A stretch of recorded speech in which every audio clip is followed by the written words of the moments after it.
Mesdames, Messieurs, bonsoir. L'annonce faite par la France à l'ONU sur une possibilité d'ouvrir un dialogue avec le Niger sur la coopération patrimoniale et à des recherches sur les objets culturels volés pendant la colonisation suscite des réactions des associations qui ont porté plainte devant l'instance des Nations Unies. Après un premier débat sur le sujet, nous recevons ce soir les autres membres de l'association qui vont nous dire comment ils ont accueilli cette annonce de la France qui refuse de reconnaître sa responsabilité dans les massacres commis par la mission Voulé et Chanoine. Nos invités sont M. Baka Malé Adamou, représentant du département de Koni, M. Ouzerou Maman Amadou du mouvement panafricain pour les réparations, la justice et la restauration de la mémoire historique, M. Idrissa Adamou, secrétaire général adjoint du comité des volontaires pour la cohésion sociale, et M. Ousseini Jibagé Maman Sani, directeur général des droits de l'homme au ministère de la Justice et des droits de l'homme. Chers invités, bonsoir et merci d'avoir répondu à notre invitation où nous allons parler du passage de la mission Voulé et Chanoine au Niger qui a été l'une des pires missions de la colonisation française en Afrique occidentale. Comment vous avez accueilli l'annonce faite par la France à l'ONU? Pourquoi la France propose un dialogue sur la coopération patrimoniale et à des recherches sur les objets culturels volés pendant la colonisation à ce moment précis? Comment comprendre le refus de la France de reconnaître sa responsabilité dans les massacres commis par la mission Voulé et Chanoine? Vos réactions dans ce débat que nous débutons par cette question. Le 19 juin dernier, selon le journal britannique The Guardian, la France a déclaré à l'ONU vouloir engager un dialogue avec le Niger sur une coopération patrimoniale et à des recherches sur les objets culturels volés pendant la colonisation. Comment avez-vous accueilli cette annonce? Monsieur Bakame, bonsoir. Monsieur Adam, bonsoir. Oui, bonsoir. Et bienvenue sur le plateau du Grand Débat. Merci beaucoup. Notre démarche en direction de l'ONU pour la reconnaissance et la réparation des crimes commis par la mission Voulé Chanoine a effrayé les autorités françaises. D'accord. Surtout que ça avait coïncidé avec le problème du Code noir. Du Code noir. Le Code noir. Le Code noir, c'est une ordonnance qui régit l'esclavage, qui a été initiée par Bonaparte, Louis XIV. D'accord. Alors, en 1645. Et elle régissait les esclaves noirs de la Martinique et de la Guadeloupe. Alors, les territoires d'outre-mer. D'accord. Alors, il y a eu, dans la même période où notre requête a été, où les États-Unis, l'ONU a écrit à la France par rapport à notre dossier. C'est à cette même période que le problème du Code noir a surgi au niveau de l'Assemblée nationale française. Ça a valu l'interpellation du Premier ministre français sur ce Code noir. Donc les parlementaires qui ont reproché à la France de n'avoir pas abrogé ce code de 1645 à aujourd'hui. Alors le Premier ministre français avait dit qu'il ignorait l'existence de ce code. Il ignorait. Il ignorait. Alors, sous la pression de l'Assemblée nationale française, ils ont abrogé ce code. Ce qui sous-entend que depuis 1645 jusqu'à 2025 maintenant, c'est ce code-là qui est appliqué aux Noirs martiniquais, guadeloupéens. C'est ça. Donc voilà un peu ce dossier-là qui a coïncidé avec l'arrivée de notre dossier, de votre plainte. De notre plainte. Donc ce dossier-là a fait que la France a été obligée de réagir pour répondre. Et dans sa réponse, effectivement, la France, comme à ses habitudes, elle a nié et elle a fait cette ouverture pour nous dire qu'elle est prête à discuter uniquement sur le côté culturel. Alors que mais pas sur les massacres commis par la mission Voulé Chanoine. Il y a 4 types de préjudices qui ont été causés par ces massacres-là. Il y a le préjudice humain, le préjudice matériel, les préjudices moraux, les préjudices culturels. Tout à fait. Alors, notre réaction, nous, c'est que qu'est-ce que la France fait comme à ses habitudes, parce que ce n'est pas au Niger seulement qu'il y a des revendications. Oui. Il y a des revendications au Cameroun. Dans la même période-là, les Camerounais revendiquent. Et qu'est-ce qui se passe au Cameroun? Comme la France s'est sentie menacée là-bas, ses intérêts menacés, elle a mis en place des comités de réflexion qui ont fini par remettre à main propre au président français le rapport par rapport à ces crimes-là. Oui. Ça veut dire qu'il a accepté qu'il y a eu crime au Cameroun. Pourquoi nous, au Niger, ne faut-il pas accepter qu'il y a eu crime? Moi, je comprends. Je comprends parce que c'est de la diversion du dilatoire que les Français sont en train de faire par rapport à ce dossier-là. Toutefois, je me dis que nous sommes dans un processus qui va prendre du temps. D'autant plus que quand nous prenons l'exemple de l'Algérie, depuis 1830, de 1830, je crois, à 1962, il y a eu 130 ans de colonisation. Mais jusque-là, il n'y a pas de reconnaissance officielle. Il n'y a pas. La France a refusé de reconnaître officiellement. Si nous prenons l'exemple de la Belgique, qui a colonisé le Congo, le Rwanda, le Burundi, là, au moins, ça va, parce que là, le roi a présenté ses excuses. Mais il n'a pas reconnu officiellement les crimes, il a présenté ses excuses. Alors, partant de ce constat, nous disons que nous sommes dans un processus qui va prendre du temps. D'accord. Voilà un peu. D'accord, merci. Merci. Oui, M. Ouzerou, bonsoir et bienvenue sur le plateau du Grand Débat. Comment vous avez accueilli cette annonce de la France?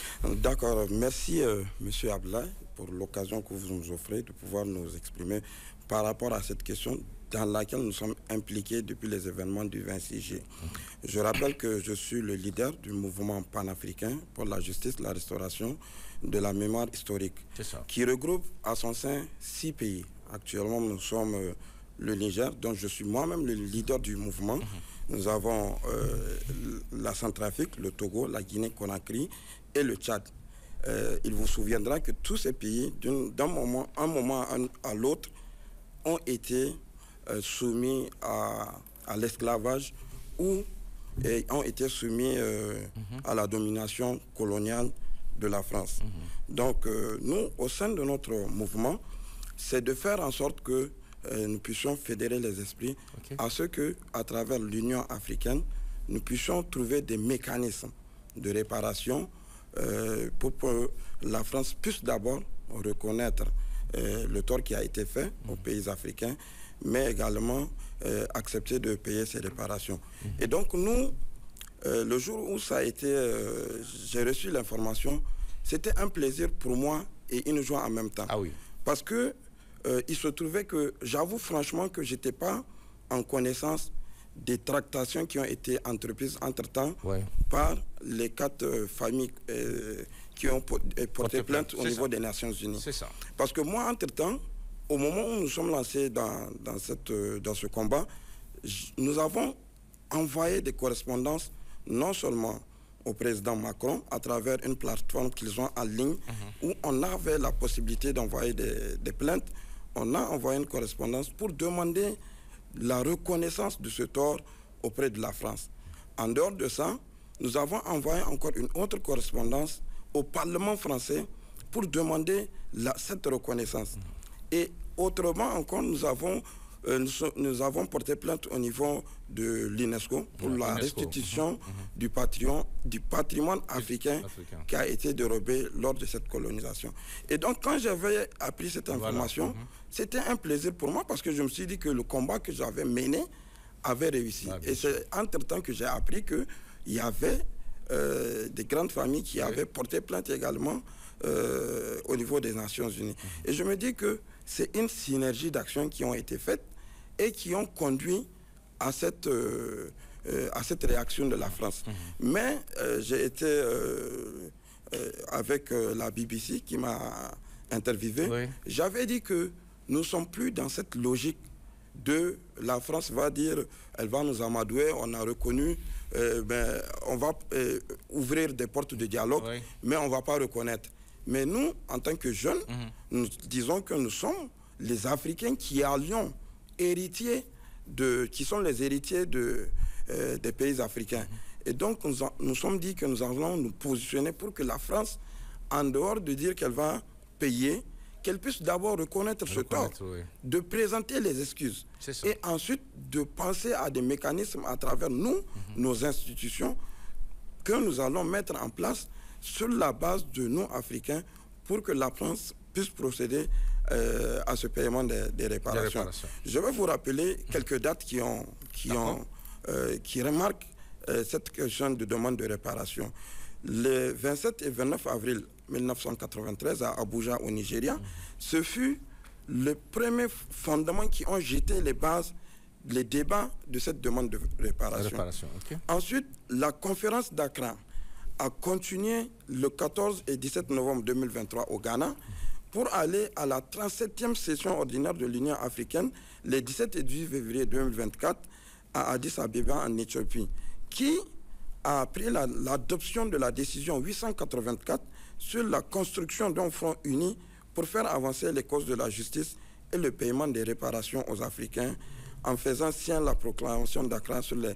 Et je me dis que c'est toute cette synergie d'action qui a fait en sorte que la France, elle est agitée.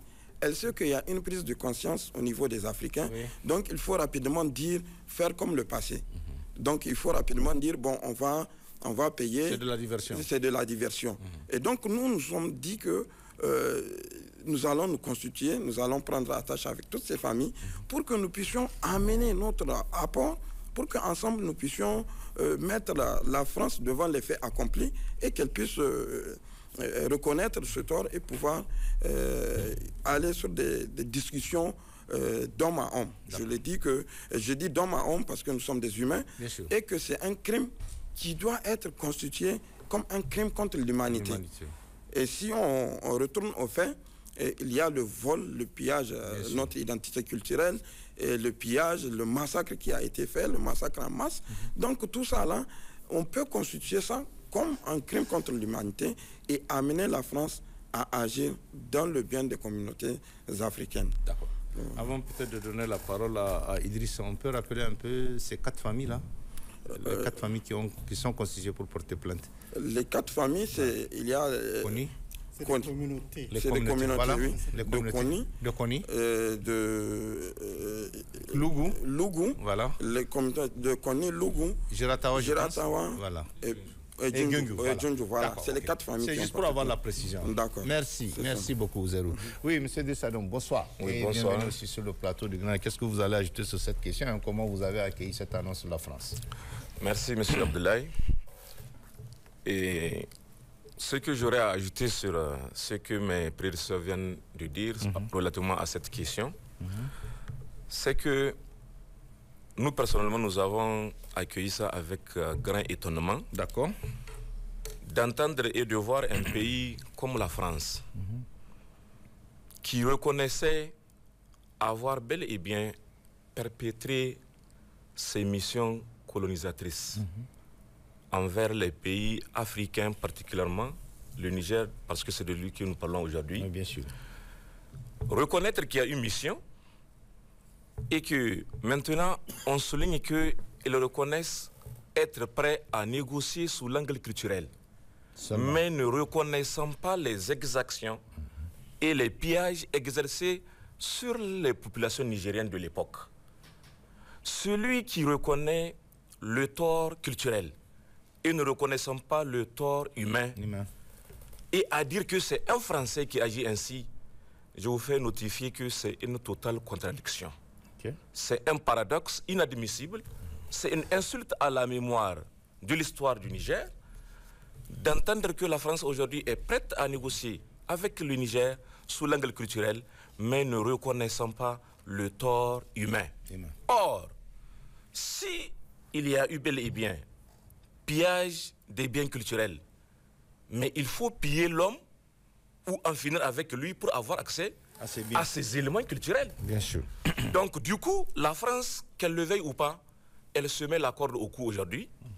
Et nous, Nigériens, aujourd'hui, dans cette lancée que nous sommes souverainistes, nous sommes tous engagés et nous devons encore davantage nous engager, nous faire en sorte d'agir comme un seul homme, pour faire en sorte que le comité aujourd'hui qui est en train de mener le travail ne se sent plus seul.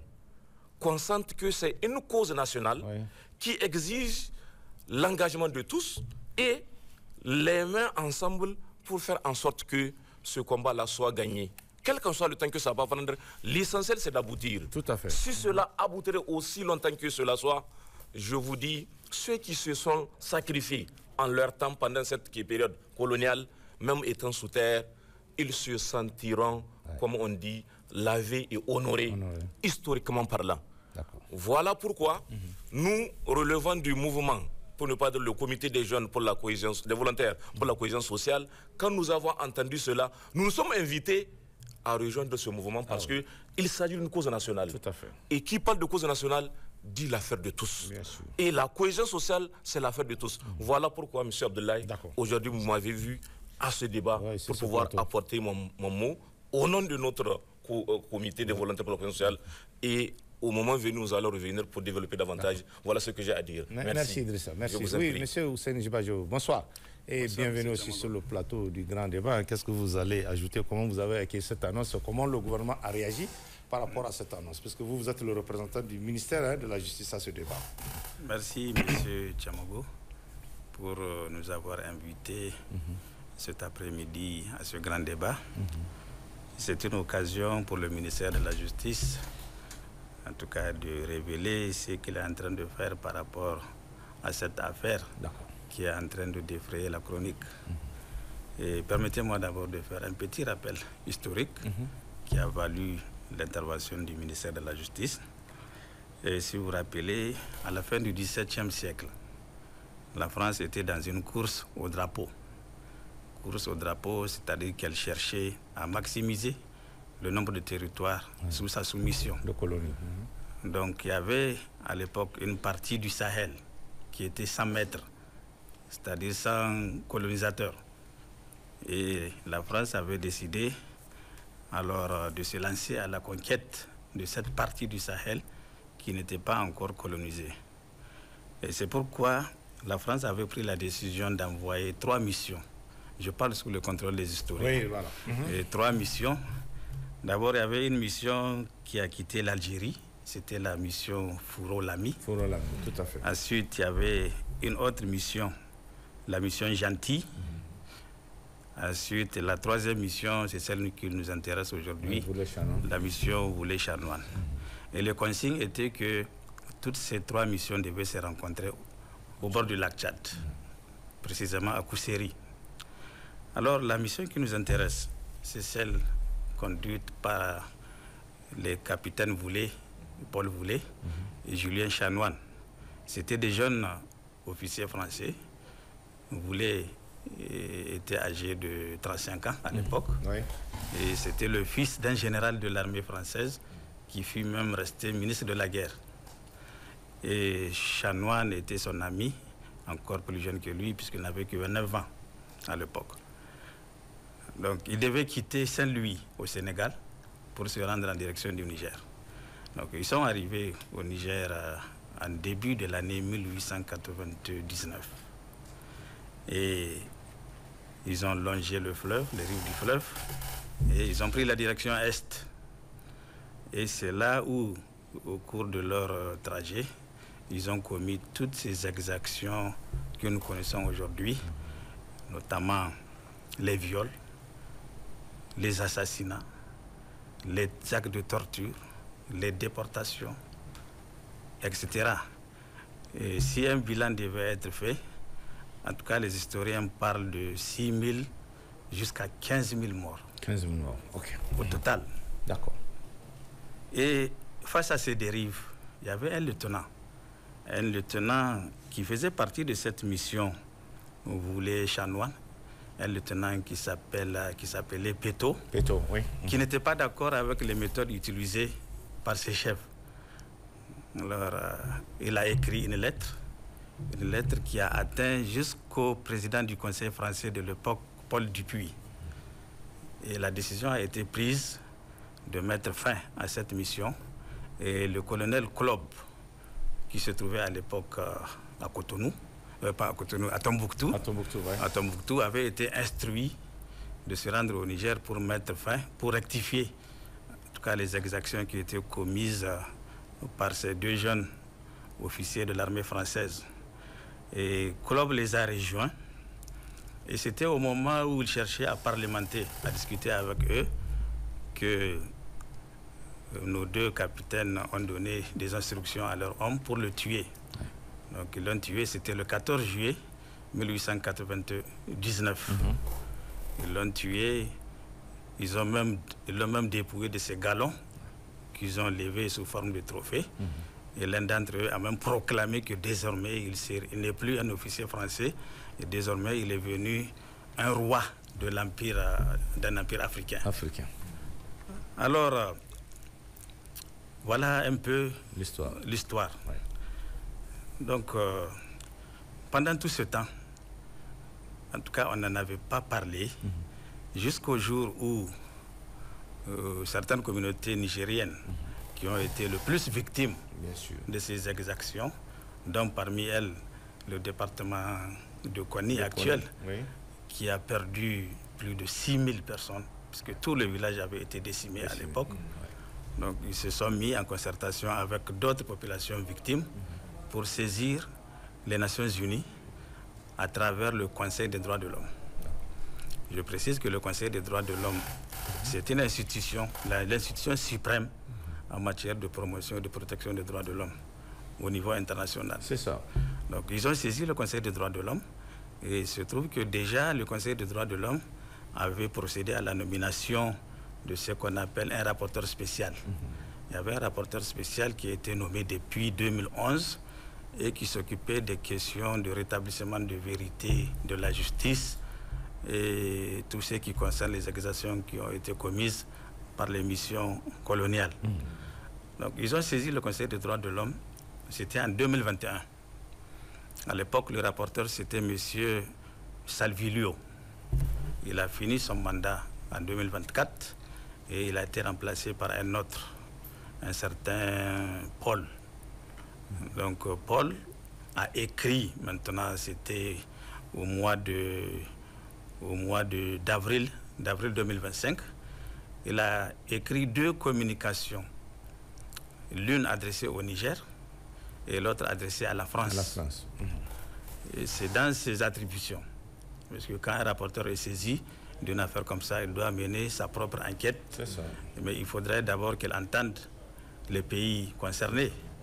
Ce n'est pas l'État du Niger qui a saisi le Conseil des droits de l'homme, il faut le préciser. Ouais, voilà. Ce sont des particuliers. Ce sont des associations. Ce sont des associations, mais c'est conformément aux règles qui régissent le fonctionnement du Conseil des droits de l'homme.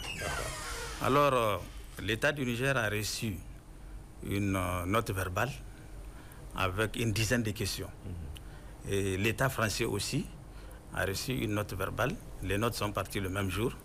C'était le 23 avril 2025. Avec, pour la France, c'était 9 questions.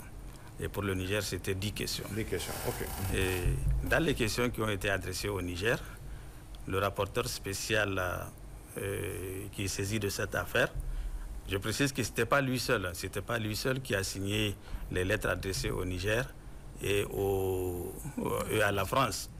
Il y avait aussi d'autres rapporteurs spéciaux. Ils étaient 9 rapporteurs spéciaux. C'est pour ça qu'on parle de communication conjointe. Ce n'était pas lui seul, c'est une communication conjointe. Et dans la lettre qu'il a envoyée au Niger, notamment, il demandait à l'État du Niger qu'est-ce que l'État du Niger a fait lui-même pour rendre effectif le recours de toutes ces victimes de cette mission appelée Mission Afrique centrale, la mission Woulé-Charnoine. Et il a demandé aussi au Niger quelles sont les mesures qu'il compte prendre pour que ces personnes-là rentrent dans leurs droits, ou en tout cas leurs ayants droit, que les victimes elles-mêmes sont décédées. À la France aussi, il a posé les mêmes questions. Est-ce que la France reconnaît ces faits qui ont été documentés? Qu'est-ce que la France compte faire pour réparer les torts qui ont été causés aux populations locales, etc. Là, le Niger a répondu à cette lettre le 19 juin 2025. C'est ça. Il a pris point par point pour donner des explications au rapporteur spécial. Et la France a répondu à la lettre le 19. Le Niger, c'était le 17. Il y a 2 jours d'écart. Voilà, 2 jours. 2 jours d'écart. Et dans sa réponse, c'est ça qui nous intéresse maintenant, la réponse de la France. Tout à fait. Bon, je voudrais peut-être apporter un certain rectificatif Allez-y. à ce que certains ont dit sur ce plateau, en disant que la France n'a pas reconnu sa responsabilité dans les exactions qui ont été commises par la mission Woulé et Chanoine. En fait, ce n'est pas tellement ça. D'accord, c'est quoi exactement? C'est que la France avait dit. Ils sont d'accord. La France est d'accord qu'il y a eu une mission qui a sémé le désastre, le chaos au Niger. Mais ils disent que, compte tenu des normes internationales, ce n'est plus possible maintenant de poursuivre pénalement cette affaire. Ils se sont basés sur le principe de non-rétroactivité. Non-rétroactivité, que ce soit au niveau international ou au niveau national, lorsque une loi a été prise, une loi pénale, elle ne peut pas s'appliquer à des événements qui ont eu lieu avant. L'adoption de cette loi. Donc c'est derrière ce principe de non-rétroactivité que la France s'est réfugiée pour dire que donc sa responsabilité internationale ne peut être engagée sur ce point, pénalement. Mais ils n'ont pas dit que du point de vue réparation civile, ils ne s'engagent à rien. Ils ont répondu point par point. Je vais peut-être vous donner. Allez-y. Dans le premier point, la France, comme je l'avais dit, elle a invoqué le principe de non-rétroactivité du droit international. Elle dit que tous les textes qui ont été dits dans la lettre qui leur a été adressée par les rapporteurs spéciaux sont des conventions qui ont été prises après ces événements. Et il est bien écrit que ces conventions ne peuvent s'appliquer qu'à des événements qui sont survenus postérieurement et non antérieurement. Donc la France, sur ce point, elle dit qu'elle ne se sent pas responsable du point de vue pénal. Ensuite, sur la mémorialisation de l'enseignement, puisque le rapporteur a demandé à la France, et même au Niger, il leur a demandé pourquoi jusqu'ici, par exemple au Niger, il n'y a pas eu de mémorial concernant toutes ces victimes. Il n'y a rien qui indique, si ce n'est pas les historiens ou les personnes avisées, il n'y a rien qui indique que le Niger a perdu ces milliers de personnes. Donc, est-ce que le Niger a fait quelque chose comme mémorial? Un travail de mémoire. Est-ce que la France aussi a fait la même chose, notamment au niveau de l'enseignement de l'histoire? Donc, pour le Niger, il n'y a rien eu. Vous êtes d'accord avec moi? Il n'y a rien eu. Pendant toutes ces années. Et la France aussi a répondu pareillement. Mais ils disent que les enseignants sont libres d'adapter leur programme aux réalités de l'histoire. Donc, la France, elle dit qu'elle n'empêche pas, dans le cours d'histoire, qu'on raconte tout ce que les colons, tout ce qu'il y a eu comme mal au cours de la colonisation. Ensuite, la France a répondu par rapport à l'accès aux archives, puisque le rapporteur spécial a demandé à la France de permettre aux chercheurs nigériens d'accéder aux archives de la colonisation pour voir ce qui s'est réellement passé. Puisque jusqu'ici, bon, c'est vrai, il y a eu beaucoup de documents, et ça a été documenté, mais jusqu'ici, on n'a pas encore accédé aux archives elles-mêmes de la colonisation. Donc, il faut déclassifier. Il faut déclassifier. Et la France a répondu que elle n'a pas été saisie. Elle n'a pas été saisie. Et ensuite, elle dit qu'elle reste ouverte au dialogue bilatéral avec la France. Si elle était saisie pour la demande d'accès aux archives, c'est-à-dire c'est à l'État de la saisir, pas aux particuliers. Donc si l'État nigérien ne les a pas encore saisis, par rapport à l'accès aux archives. Ensuite, la France a donné une réponse sur la restitution du patrimoine culturel. Tout ce qui a été spolié, tout ce qui a été emporté, les objets de valeur et autres. Et la France a répondu en disant qu'aucune demande spécifique de restitution ne lui a été adressée par le Niger. À date. Oui, à date. Elle dit qu'il n'y a aucune demande. Et qu'elle dit même qu'elle a pris des lois récentes sur la restitution des biens culturels et les restes humains. Et elle a eu à appliquer ces lois, d'après elle, à plusieurs pays. Dans certains pays. Dans certains pays, le Bénin par exemple, le Bénin. Tout récemment. Et ils disent que les musées français sont disponibles sont disponibles pour que les gens puissent aller voir sur ces objets, les identifier. Voilà. Et suite à un dialogue bilatéral avec le Niger, ils peuvent s'entendre. Donc voilà en résumé ce que la France a dit dans sa réponse, qu'elle n'a pas adressée au Niger. C'est une réponse qu'elle a adressée au rapporteur spécial de l'ONU. Maintenant, la suite, le rapporteur ayant reçu la réponse du Niger et la réponse de la France, puis il a eu aussi à accéder à d'autres sources d'informations. Il a mené une enquête. Il va faire un rapport qu'il va soumettre en octobre prochain à la session, à l'Assemblée générale des Nations Unies. C'est dans ce rapport qu'il va donner son avis et faire des recommandations. La France n'a pas besoin de reconnaître. Le rapporteur peut, dans ses recommandations, imputer ses faits à la France. Tout à fait. Donc même si c'est comme dans un jugement, quand on est accusé de quelque chose, on n'est pas obligé de reconnaître. On peut nier. Mais ça ne veut pas dire que parce qu'elle a nié, les faits n'ont pas été commis. Le rapporteur est libre, dans ses conclusions, d'adresser toutes les recommandations qu'il voudra à la France et au Niger aussi. Et étant membre des Nations Unies, ces deux États seront tenus d'accepter ces recommandations. Donc voilà pour le moment, en attendant vos prochaines questions, là où je vais m'arrêter. Juste deux petites questions, parce que ce travail de mémoire-là, d'abord, quelle a été la réaction du gouvernement quand le 19 juin dernier, cette affaire a été relevée? Le gouvernement a réagi ou pas? Le gouvernement, quand on a reçu la note verbale, c'est à travers une note verbale que les faits sont arrivés au niveau du ministère des Affaires étrangères d'abord. Puisque les Nations Unies, ils passent toujours par le ministère des Affaires étrangères. Bien sûr. Alors, le ministère des Affaires étrangères... Ça, c'est le canal diplomatique. C'est le canal diplomatique. Donc, a saisi le ministère de la Justice pour élément de réponse à la lettre questionnaire qui a été adressée au gouvernement. Et le ministère de la Justice... Et ce ne sont pas seulement les agents du ministère de la Justice qui ont répondu. Le ministre, il a formé un comité composé d'historiens, de juristes, donc de personnes qui en savent quelque chose par rapport. Et le comité a travaillé pendant plus d'un mois au ministère de la Justice. Et c'est après tout ce travail-là qu'ils ont fourni la réponse du Niger à la lettre du rapporteur spécial. Donc le gouvernement a réagi. Et je peux vous certifier que le gouvernement est prêt à aller jusqu'au bout de cette affaire. L'autre aspect, et monsieur, je vous avais expliqué dans votre lettre ce que la France a dit concernant ce travail de mémoire.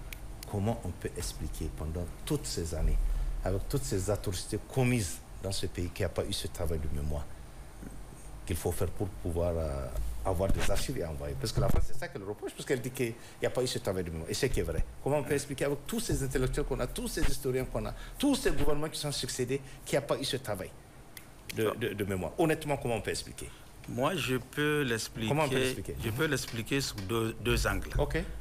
Le premier angle est que ce sont des faits qui ne sont pas enseignés dans l'histoire qu'on enseigne dans nos écoles. Dans nos écoles, on enseigne le drame de Dankori, par exemple. Le drame de Dankori, c'est juste 3 ou 4 morts. 3 ou 4 morts. 3 ou 4 morts. On a tué le colonel. Mais pour les 15 000 morts, pour les 15 000 morts, on n'en parle pas. Ça, on n'en parle pas dans les écoles.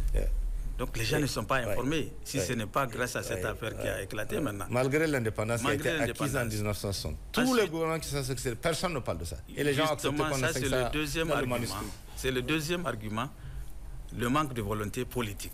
Parce qu'à l'époque, je dirais que nous étions, je ne dirais pas que nous étions un territoire de la France, mais nous étions totalement soumis à la France, jusqu'au 26 juillet. Donc personne n'osait faire quelque chose, personne n'osait faire un acte qui puisse mécontenter ou fâcher la France sous peine de représailles. C'est pour ça que personne n'en a parlé. Vous voyez la lettre. La lettre, elle a été adressée au Conseil des droits de l'homme depuis 2021. Il aura fallu... Il y a eu un rapporteur, un deuxième rapporteur. Mais il aura fallu maintenant... 2025. Oui, pour que le gouvernement réagisse. Avec le CNSP. Avec le CNSP. À l'époque, c'était presque impossible que le gouvernement accuse la France ou demande quelque chose à la France par rapport à ce qui s'était passé. Donc voilà ce qui explique que pendant tout ce temps, rien n'a été fait. D'accord. Merci beaucoup. On va avancer en poussant un peu les analyses. Pourquoi, selon vous, la France propose ce dialogue seulement maintenant? Parce que cette question aussi revient. Pourquoi seulement maintenant? Oui, pourquoi on connaît aussi les relations un peu difficiles, il ne faut pas le cacher, entre la France et le Niger depuis le 26. Pourquoi maintenant? Oui, maintenant, parce qu'il vient de le dire. Seulement maintenant, parce que c'est maintenant que les Nations Unies l'ont saisi. La lettre ou la requête date de 2021. Mais la France est membre des Nations Unies. Oui, mais elle n'a pas été... Conseil de sécurité. Oui, mais le Conseil de sécurité ne l'a pas officiellement saisi. D'accord. Parce qu'on peut, moi je peux imaginer que les régimes qui étaient là, étant au courant de la présence de la requête au niveau des Nations Unies, ont dû faire pression pour que ça ne soit pas transmis à la France. Ouais. Ou même la France, sachant qu'il y a une requête la concernant, peut tout faire pour que ça soit bloqué. Ouais.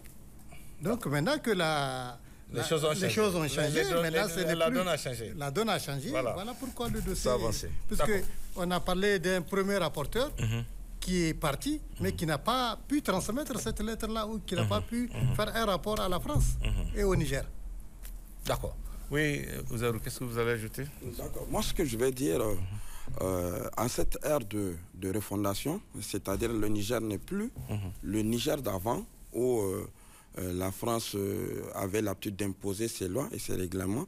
Et je me dis que la France, c'est aujourd'hui seulement qu'elle a décidé de répondre par rapport à ça, parce que tout simplement, elle a constaté qu'il y a eu ce grand changement-là depuis les événements du 26 juillet. Il faut le dire, avant les événements du 26 juillet, même nous qui sommes actuellement sur ce plateau, nous n'allons pas nous présenter sur ce plateau pour dire que la France doit payer. Ah bon? Oui, parce qu'on était muselés. Ah oui, d'accord. Mais avec l'avènement du 26 juillet, toutes les bouches ont été ouvertes et on se permet... La parole est libérée. La parole est libérée. Ouais. Donc il faut faire un coup de chapeau au CNSP. Au CNSP et le général Tchani et tous. Parce que et là, c'est des militaires, hein, puisque comment on peut comprendre, c'est les militaires qui acceptent librement que les gens viennent s'exprimer sur un plateau de télé ou même dans la rue et tout. Comment on peut comprendre que c'est les militaires et qui acceptent. Et or, avant, c'était les civils qui étaient là et qui empêchaient. Comment on peut expliquer ça? Bon, on explique cela parce que le militaire, c'est un système de gestion qui normalement doit être un régime strict. Ouais. Mais aujourd'hui, avec le CNSP, c'est pas ce qu'on constate. On constate que vous avez la possibilité de vous exprimer, d'apporter votre opinion et d'apporter des propositions. Ouais. Parce qu'il y a un œil, on sent qu'il y a un œil regardant par rapport aux décisions qui doivent être prises pour améliorer dans ce cadre de recherche de refondation de notre pays. Donc c'est pourquoi moi je dis que si aujourd'hui la France s'est précipitée pour réagir par rapport à cela, c'est parce qu'elle s'est sentie quelque part dos au mur. Ouais. Donc il faut rapidement répondre pour qu'elle ne se sente pas encore plus étranglée. D'accord. Donc c'est ça qui a suscité cette réaction. Oui, en fait. Ok. Ouais. Merci. Oui, Adam, qu'est-ce que vous allez ajouter?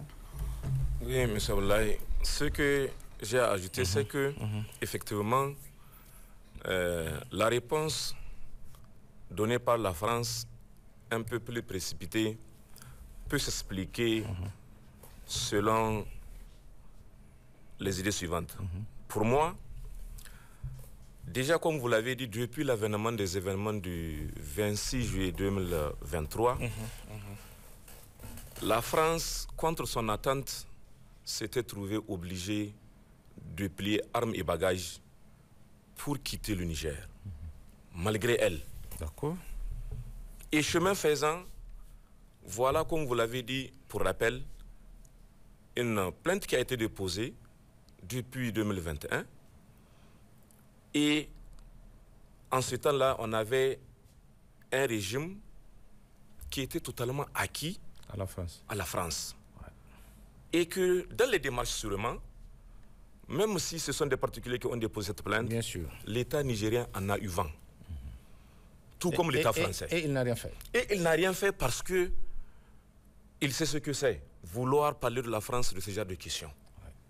Surtout lorsqu'on se dit être élu démocratiquement, mais sous la couverture française. Ouais. Cela pourrait coûter ce que ça pourrait coûter parce que, de par le temps, on a vu à chaque fois qu'un régime tente de demander quelque chose qui met mal à l'aise la France, les conséquences sont directes. En même temps, monsieur, comment oublier ces 15 000 morts dont le juge Jibaji a parlé? 15 000 morts, on parle de 15 000 morts, hein?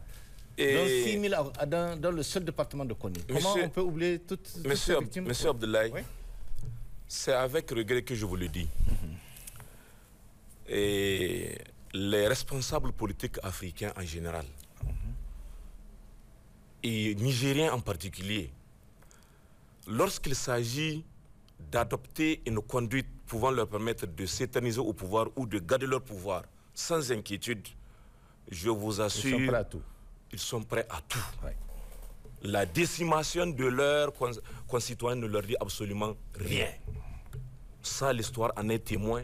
Et vous-même qui posez cette question, vous en savez quelque chose là-dessus. D'accord. Alors, pour revenir sur ce point, je disais bien, cette réponse préfecture de la France s'explique clairement parce que, ayant le dos au mur, au point où ils se sont vus obligés de quitter le territoire nigérien, sans aucune possibilité de revenir, à la date d'aujourd'hui, ils pensent peut-être qu'en réagissant de cette façon, ça pourrait servir d'ouverture à ce qu'il y ait négociation directe entre État et État, donc la France et le Niger, au point où peut-être l'aboutissement qui pourrait advenir s'il serait heureux en faveur du Niger, pour eux, peut-être ça pourrait servir d'une véritable occasion pour créer maintenant des possibilités diplomatiques pour un éventuel retour, ne serait-ce que sous certains aspects. Voilà moi comment je comprends ça. C'est peut-être ce qui pourrait expliquer cette façon de réagir de la France. Maintenant, au-delà, ce qu'il faut encore ajouter, la démarche française aujourd'hui, tout le monde sait que, de part et d'autre, la France se trouve dans une situation de faiblesse. S'il ne se sentait pas faible, je vous assure, il n'allait pas réagir de cette façon-là. Ah oui. Donc, d'une manière ou d'une autre, il cherche à se rattraper. Okay. Mais c'est peine perdue. Parce que le Niger ne compte pas lâcher prise. Et ce combat, on doit le poursuivre jusqu'à son aboutissement final et que chacun sache, et au niveau national nigérien et au niveau international, qu'est-ce qui s'est réellement passé par rapport au passage de la mission de colonisation française sur les territoires africains et particulièrement au Niger. Voilà un peu ce que j'ai à dire sur ce point. Merci. D'accord. Monsieur le juge, et puisqu'on va quand même rectifier un peu, puisque vous avez expliqué tout à l'heure, hein, parce que dans un premier débat, on a dit que la France refuse d'assumer sa responsabilité. Or, vous l'avez expliqué et dans la requête, hein, comme vous avez eu les éléments, vous avez bien expliqué, il ne s'agit pas de ça, mais point par point aussi, vous avez donné les explications sur ce que normalement la France a dit dans ce document. Comment maintenant, concrètement, au niveau du gouvernement, mettre tous ces points-là en œuvre? Merci. Parce qu'il ne s'agit plus maintenant de ne pas reconnaître sa responsabilité, vous avez expliqué. Et sur le point-là, qu'est-ce qu'il faut faire et comment il faut le faire? Oui, merci, monsieur. Alors, pour être honnête, puisque c'est ça. Oui. En réalité, dans la réponse de la France, moi, je vois quelque peu de la mauvaise foi. D'accord. Mauvaise foi, pourquoi? Parce que dans des faits similaires, la France n'a pas donné les mêmes réponses. Ah oui. Il y a eu des pays où la France a reconnu sa responsabilité. Dans le génocide du Rwanda, par exemple, bien sûr. En 2021, la France a reconnu qu'elle était à la base du génocide. Le génocide de 1994, hein, voilà. Pour être précis. Ensuite, en Algérie, tout ce qui s'est passé en Algérie, la France l'a reconnu aussi. Et elle a même indemnisé les victimes. Au Bénin, au Sénégal. Pareil. Donc on peut donner beaucoup d'exemples dans lesquels la France n'a pas invoqué cet argument juridique. En fait, c'est du juridisme qu'ils font. Ils veulent coûte que coûte trouver un moyen juridique d'échapper à leurs responsabilités. Mais ce qu'ils ont dit concernant la non-rétroactivité, la non-rétroactivité, c'est uniquement en matière pénale. Le Niger, ni même ceux qui ont saisi le Conseil de sécurité des droits de l'homme, le Conseil des droits de l'homme, ils n'ont pas demandé à ceux qu'on mette X ou Y en prison. Puisque les auteurs, ils ne sont plus là maintenant. Bien sûr. Et la responsabilité pénale, elle est personnelle. Même s'ils ont des parents, on ne peut pas prendre leurs parents à leur place pour les envoyer en prison. Donc ce n'est pas mettre quelqu'un en prison. Donc ce n'est pas appliquer une loi pénale qu'on cherche ici. Ce n'est pas des poursuites pénales, mais on veut une réparation. Et la réparation, on ne peut pas lui opposer la non-rétroactivité. dans le cadre, même au niveau des Nations Unies, on applique la justice traditionnelle. D'accord. Pour des faits qui ont lieu, qui ont gravement perturbé l'ordre public, qui ont gravement violé les droits de l'homme et qui sont passés depuis des dizaines ou même des centaines d'années, on peut bel et bien revenir là-dessus pour dialoguer, pour dédommager les victimes ou leurs ayants droit ou le pays. Donc c'est tout à fait possible que, au niveau des Nations Unies, c'est tout à fait possible, ne soyons pas surpris de voir peut-être dans ces recommandations que le rapporteur spécial recommande à la France de dédommager, demande à la France de dédommager ses victimes. Parce que les cas sont arrivés comme ça. Et même dans le cas où ça ne se passe pas comme ça, le Niger compte aller jusqu'au bout. Parce qu'en dehors du Conseil des droits de l'homme, il y a bien d'autres structures que le Niger peut bien saisir pour que les populations meurtries par ces expéditions soient, pour que le tort soit réparé et les populations soient dédommagées. Donc voilà ce que je voulais dire. Donc, et sur les autres points, toujours continue. Sur les autres points, oui, par rapport à la question sur les archives. Les archives, voilà. Parce que la France dit qu'elle est disponible. Elle est disponible, que les chercheurs nigériens peuvent faire des démarches. D'accord. Mais on va voir, les chercheurs nigériens. Mais avant que l'État d'abord ne réagisse, nous allons attendre voir qu'est-ce que le rapporteur va proposer. Les conclusions du rapporteur. Donc l'État du Niger, à travers le ministère de la Justice, nous allons patienter jusqu'à ce que le rapporteur spécial... Ça, vous avez dit normalement au niveau de la prochaine session. Hein? L'Assemblée générale des Nations Unies en octobre. Vous savez, le Conseil des droits de l'homme, il est composé de 47 États qui sont membres des Nations Unies et qui sont élus pour un mandat de 3 ans. Tout à fait. Renouvelable. Donc il va présenter son rapport. Il ne sera pas seul, avec tous les autres experts qui l'ont soutenu dans les lettres qu'ils ont envoyées au Niger et à la France. Puisqu'il y a beaucoup, je vous ai dit qu'il y a jusqu'à 9 rapporteurs spéciaux sur différentes thématiques. Donc ils sont d'accord sur ce qui s'est passé. Donc une fois que ce rapporteur aura présenté son rapport à l'Assemblée générale des Nations Unies, le Niger sera présent à cette Assemblée. On verra ce qu'il va proposer comme solution. Et si le Niger n'est pas d'accord, il peut manifester son mécontentement. Mais ça m'étonnerait, puisque les rapporteurs sont vraiment des experts et ils ont mené des enquêtes. Tout ce qu'ils ont écrit dans leurs lettres qu'ils ont envoyées aux 2 pays, ce n'est pas dans le hasard. C'est des choses qui ont été documentées. Ils se sont basés sur des travaux d'historiens, même sur des films récents et sur des témoignages des victimes ou de leurs ayants droit. Donc ça m'étonnerait que ces faits-là puissent être classés sans suite. D'accord. Et on va avancer. Que compte faire de manière très concrète aujourd'hui vos associations pour faire aboutir cette plainte déposée à l'ONU? De manière très concrète, que comptent faire vos associations? Comme je l'ai dit à l'entame de mon intervention, je crois que l'heure a sonné. L'heure a sonné. L'heure a sonné pour les associations de défense des droits de l'homme. Il y en a beaucoup, hein? Oui, et de la société civile de façon générale, nigérienne, de comprendre que on doit tourner le dos à la division. À la division, ok. Comprendre que nous n'avons qu'une seule nation, qu'un seul pays, le Niger, qui n'est autre que le Niger, qui est à la base de tout ce que nous sommes. Et qu'aujourd'hui, il s'agit de son honneur. Parce que qui parle de l'histoire d'une nation parle de l'honneur de cette nation. Et que c'est cet honneur qui a été souillé à un moment donné de l'histoire.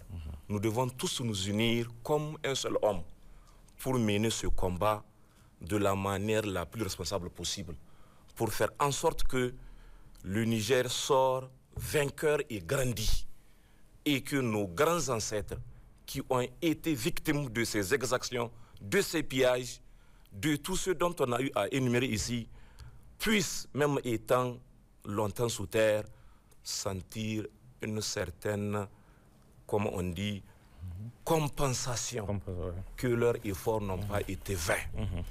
Parce que pour preuve, voilà, longtemps après eux, un soulagement est acquis parce que justice leur a été rendue.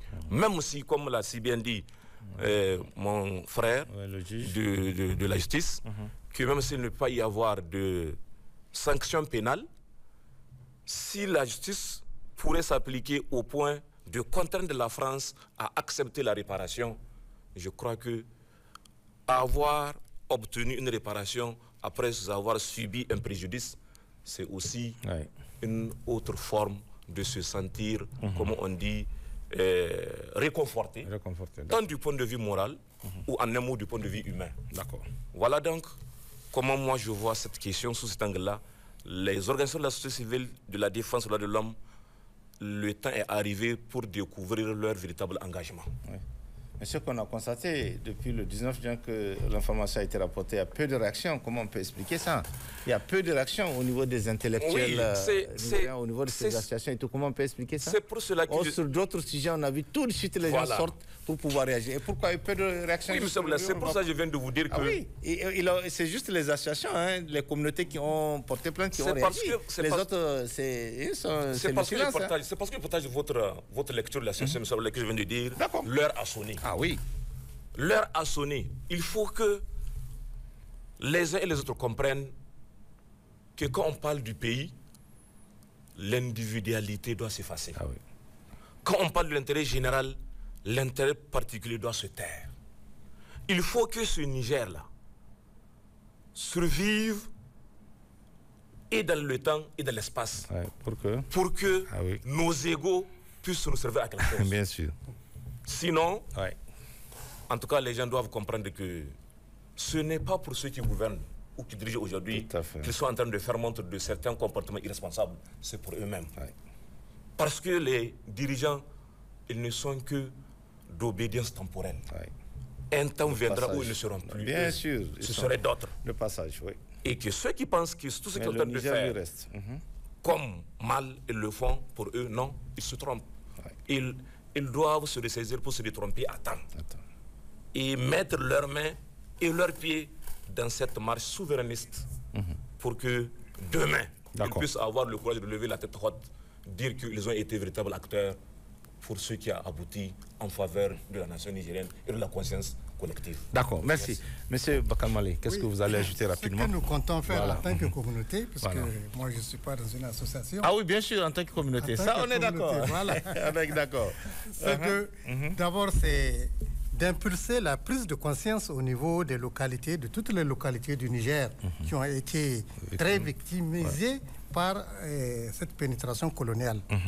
Donc, au niveau de Koni, la sensibilisation, parce que souvent on reproche aux Nigériens de ne pas connaître leur histoire. Ah oui. Alors cette histoire... C'est vrai ou faux? C'est vrai. Voilà. Donc cette histoire, beaucoup de gens de Koni ne la connaissent pas encore. Il n'y a que nous, de la génération 60, peut-être, qui connaissons cette histoire. Mais les jeunes ne la connaissent pas. Donc nous, Koni, communauté de Koni, nous comptons sensibiliser les jeunes pour qu'ils comprennent, pour qu'ils apprennent ce qui s'est réellement passé, ce qui est arrivé à nos ancêtres, n'est-ce pas?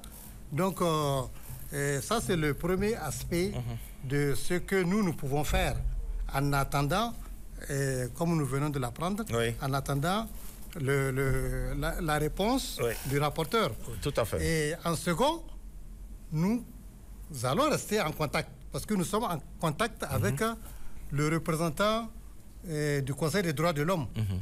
Nous sommes en contact avec lui, nous échangeons avec lui. Donc nous pensons qu'en restant en contact avec lui, nous pouvons peut-être contribuer à accélérer l'aboutissement de ce dossier-là. D'accord. Merci. Oui, M. Ouzerou. Ok. Qu'est-ce que nous comptons faire de manière très concrète pour faire aboutir ce dossier? Ce que nous comptons faire à partir de cette rencontre que je viens de faire, je me dis que déjà, je vais prendre attache avec les communautés, les 4 communautés, parce que je me dis que oui, c'est déjà une synergie d'action que nous sommes en train de faire. Et comme il vient de le dire, Idriss Adamou, il faudrait qu'à un moment donné, qu'on regarde dans la même direction, qu'on soit tous d'un côté et qu'on soit tous nigériens. Pour qu'ensemble, nous puissions apporter ce changement-là dans ce petit laps de temps que nous avons eu, qui est dans cette démarche souverainiste à partir du 26 juillet jusqu'à aujourd'hui, voire au-delà. D'accord. Donc, nous avons déjà fait une première rencontre avec des populations. Nous étions jusqu'à Kolo, nous étions jusqu'à Dosso, à Tilaberi. Ah oui. Et à Niamey, nous avons fait toutes les 5 communes sur cette question de demande de réparation. Et c'est une activité que nous allons continuer. Et je vous informe que toutes ces activités que nous avons menées, c'est sur fonds propres. Donc, de votre association. De notre association. Vous n'avez pas attendu qu'on vous donne de l'argent? Non, on n'a pas attendu. Il faut attendre qu'on donne de l'argent. Non, nous on n'attend pas. Nous on se dit que nous sommes Nigériens. Pourquoi on va attendre? Pour réparer ta maison, l'eau qui coule de ton toit, tu as besoin que quelqu'un te donne de l'argent? Non, on considère que nous sommes des Nigériens et que demain, personne ne va se lever pour se dire que nous n'avons pas contribué à cette refondation. C'est juste. Et c'est ce qui nous motive aujourd'hui à apporter notre contribution sans attendre rien de quelqu'un. Et d'ailleurs même, c'est ce que nous avons fait comme credo. C'est ce que nous avons fait comme credo, que nous n'attendons rien de personne, mais nous allons apporter notre contribution pour ce développement de notre pays en tant que patriotes sincères. Et donc, ce que nous avons entrepris comme démarche pour faire éclairer la population, nous allons continuer à le faire. On mobilise un peu de moyens, on avance, on s'arrête, on mobilise, on avance, et c'est comme ça qu'on construit une maison. On ne peut pas se lever un bon jour et dire que je vais construire une maison à étage et directement le faire. C'est petit à petit que nous avons fait. Bien sûr, il y a beaucoup qui l'ont fait, mais on ne sait pas dans quelles conditions. Voilà, c'est ça. C'est vrai que c'est des conditions qui sont difficiles. Ah oui, voilà. On ne sait pas dans quelles conditions. On ne sait pas dans quelles conditions. Tout à fait. Mais ils ont fait ça en un rien de temps. Voilà. Mais nous allons faire ça logiquement et calmement et avec les moyens, pas comme ces autres-là, ils l'ont fait.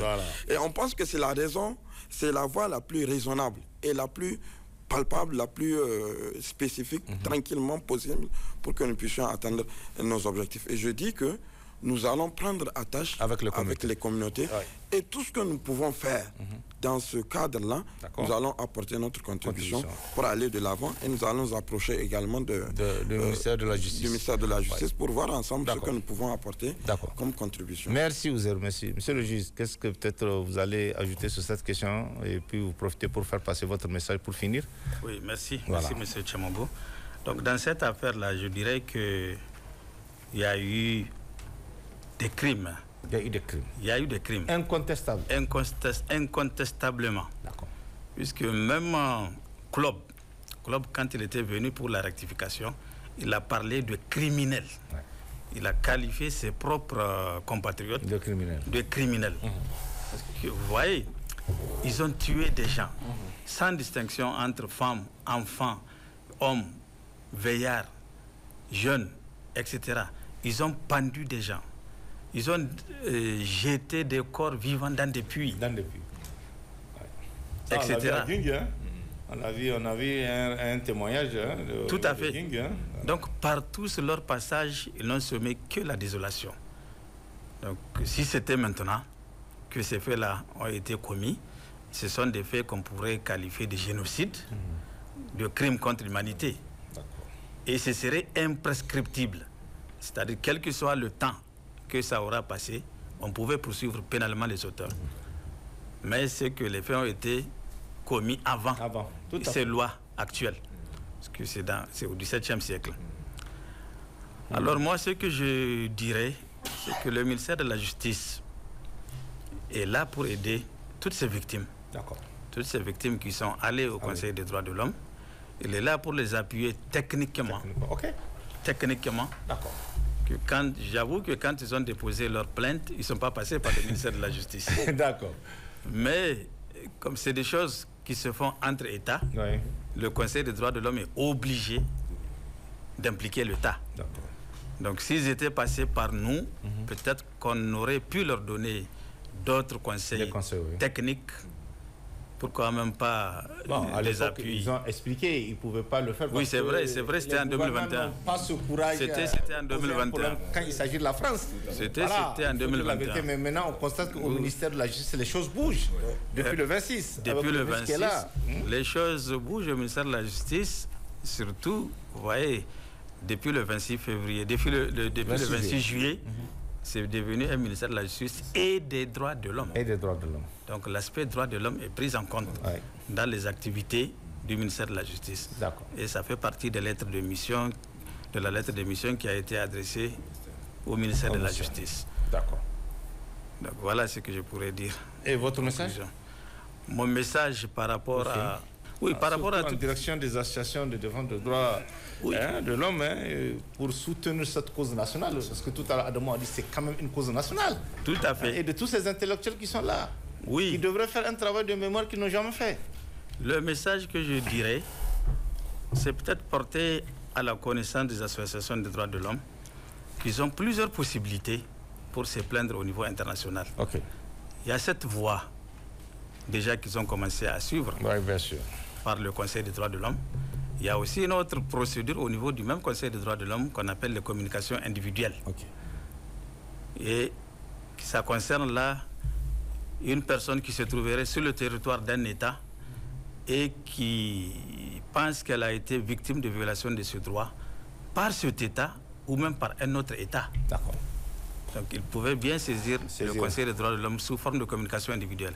Il y a aussi la procédure des organes des traités. Les différentes conventions, les différents pactes ont institué une procédure qui permet aux individus, personnes physiques ou morales, qui se sentent ou qui estiment que leurs droits, qui sont reconnus par les différentes conventions, ont été violés, de saisir ces différents organes de traité pour se plaindre. Et c'est une procédure qui est là, mais malheureusement, peut-être par méconnaissance, ça n'a jamais été utilisé par le Niger. Merci. Maintenant, puisque tout est sur la table, hein, donc sans doute les gens vont revenir vers vous pour savoir qu'est-ce qu'il faut faire concrètement. Merci, monsieur le juge. Oui, Adam, quel sera votre message, vous? Et je reviens une fois de plus pour lancer un appel pressant et un appel patriotique à l'ensemble, tel que je l'ai déjà dit, des acteurs de la défense des droits de l'homme, pour ainsi dire toutes les structures de la société civile nigérienne, quel qu'en soit le bord, de comprendre que ce combat-là est le nôtre. Nous avons tous intérêt à nous engager et de façon résolue pour faire en sorte que cette lutte-là, qui coïncide avec un moment favorable, la refondation, qui est la refondation, et cet élan souverainiste qui doit être vu comme une occasion phare. Et il faut savoir saisir les occasions lorsqu'elles se présentent. Bien sûr, d'accord. On l'a souligné à travers nos échanges qu'à un moment donné, cela n'est pas possible.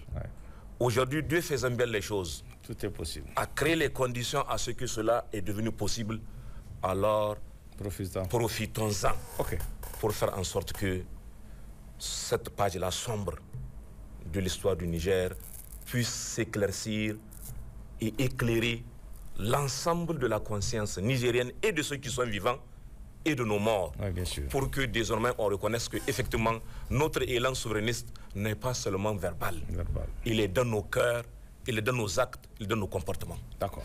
Voilà ce que j'ai. Merci Adam. Merci. Oui, monsieur Bakar Mali. Qu'est-ce que vous avez comme message? Le message, bon, j'ai deux messages. Allez-y. Le premier, c'est à l'attention de la jeunesse nigérienne qui doit chercher à connaître son histoire. Ça, le président, souvent, il rappelle ça, il insiste beaucoup là-dessus pour qu'on connaisse notre histoire. Ça, il l'a toujours dit, il l'a toujours dit. Des faits historiques. Alors, la jeunesse nigérienne doit connaître d'où elle vient, doit savoir. Ça, c'est la première étape. La seconde étape, c'est l'État dans la révision des curricula scolaires. Les programmes scolaires qui nous ont toujours enseigné la force de la pénétration coloniale, on doit démystifier la pénétration coloniale. Après avoir massacré les gens, elle est restée 21 jours. Bien entendu, 21 jours, ce qu'on nous cache, c'est que les Boulets étaient blessés. Ils ne pouvaient pas continuer. Mais ça ne se dit pas dans les livres. Dans les manuscrits. C'est ça qu'on nous a caché. Ils nous ont caché la partie la plus dramatique pour eux. Mais pour ce qui concerne nous autres, nos ancêtres, on n'en parle pas. On n'en parle pas. On ne dit rien. On dit rien. D'accord. Donc, je dis que dans les programmes scolaires, je sais qu'il y a un comité qui est en train de réviser les programmes scolaires. Et là, vraiment, j'apprécie et je félicite le CNSP pour avoir pris cette initiative de réviser, de parler de notre propre histoire. Ce n'est pas le point de vue... L'histoire de la pénétration coloniale a été racontée du point de vue français. Tous les livres que nous lisons, c'est leur point de vue. Bien sûr. Il faut maintenant que nos historiens, là moi j'interpelle nos historiens, qu'ils essaient de nous réécrire notre vraie histoire de la pénétration coloniale. D'accord. Voilà mon dernier message. D'accord. Et autre chose, puisque je profite, puisque vous avez évoqué le cas, puisqu'on a vu depuis notre indépendance en 1960 jusqu'à aujourd'hui, c'est ce drame de Dankouri qui revient dans les livres où il n'y a que 4 officiers qui ont été tués et on n'en parle pas des autres victimes. Comment on peut expliquer que tous les ministres de l'Éducation qui se sont succédés jusqu'ici n'ont pas eu l'idée de changer ça? Parce que je ne sais pas, comment on peut expliquer tous les ministres de l'Éducation jusqu'à aujourd'hui? Oui, parce qu'on était soumis, on n'était pas indépendants. Pour moi, je pense qu'on avait une indépendance factice. Seulement. C'était la France qui voulait. Et les programmes scolaires, les livres Mamadou et Bineta, elles venaient d'où? Elles venaient de la France. Est-ce qu'aujourd'hui, il faut changer? Il faut changer, c'est ce que je disais. Il faut changer. Voilà. Ce paradigme-là qui fait qu'on essaie toujours de nous raconter l'histoire du point de vue français. D'accord, il faut bannir ça. Il faut bannir ça. D'accord. Voilà. Merci. Oui, vous aurons fini avec vous. Quel sera votre message? D'accord. Moi, mon message, c'est à l'endroit de la jeunesse nigérienne. D'accord. Et au-delà, la jeunesse africaine. Ok. Il faudrait qu'on soit unis, qu'on soit soudés.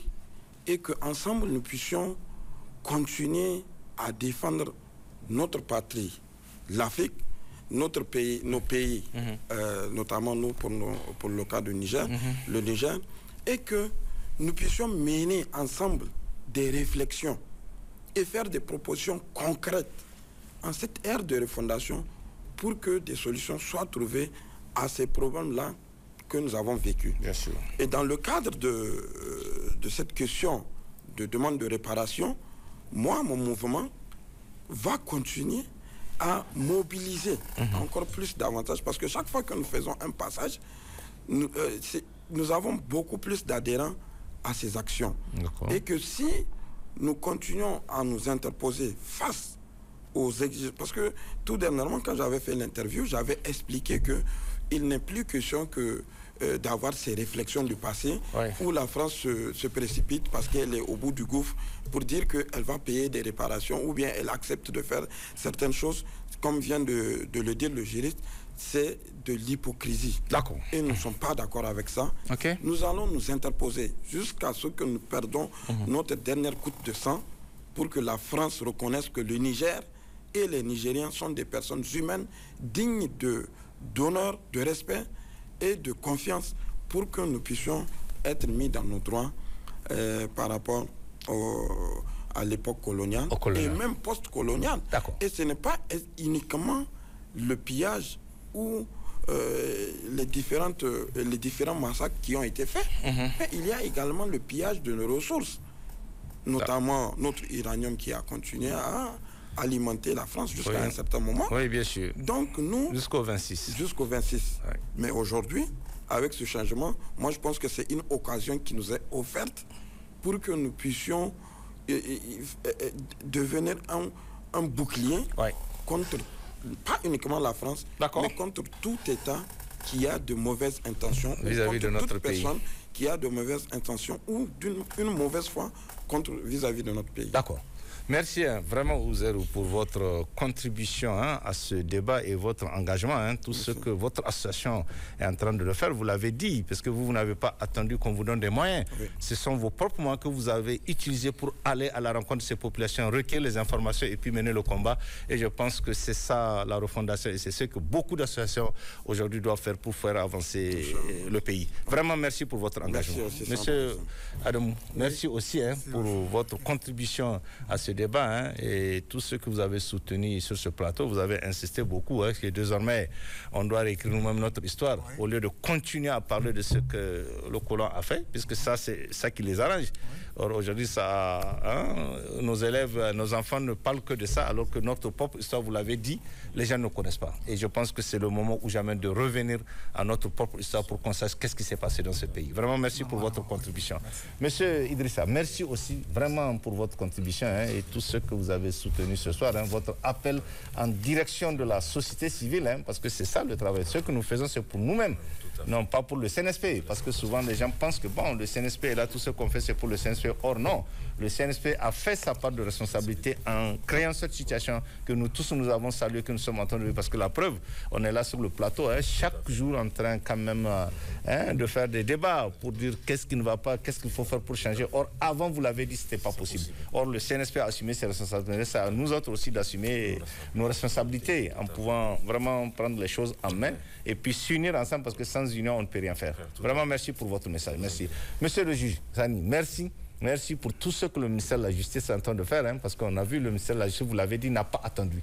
Sitôt il y a eu cette annonce, le ministre a réuni un comité, il a créé un comité qui a travaillé, et vous l'avez dit que le gouvernement ira jusqu'au bout, ce qui a manqué par le passé.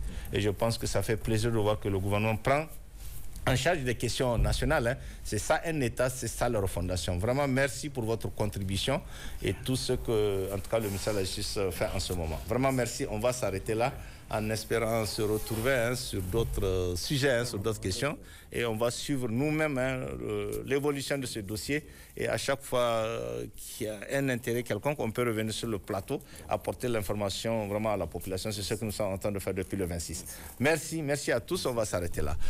Mesdames, Messieurs, c'est la fin de cette émission. Merci de l'avoir suivi et excellente soirée à tous. Au revoir.